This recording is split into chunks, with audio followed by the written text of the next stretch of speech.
बापा माँ को पचारिबा होची आम धर्म कहीं आमे जेहेतु तांको पाखरु जन्म नैछु भाई ठीक अछि जेहेतु आमे तांको पाखरु जन्म नैछु से आमर चलंती प्रतिमा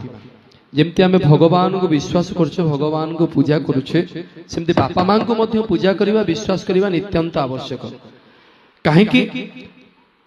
पिता माता होछंती भगवान को ठारू बड़ जेमती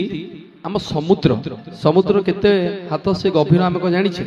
सेमती होची बापा माँ से निजे खाते कि आमको खाइए को दियंती से निजे शुअंती कि आमको पारिकी शुआई दियंती से निजे सुख शांति की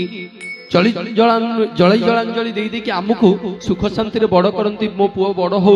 आज जमी मु दुखर कष्ट रही मो पुओ को केमती दुखर कष्ट न रो बापा माँ सदा बेले संतानर भाई मंगल चिंता करती।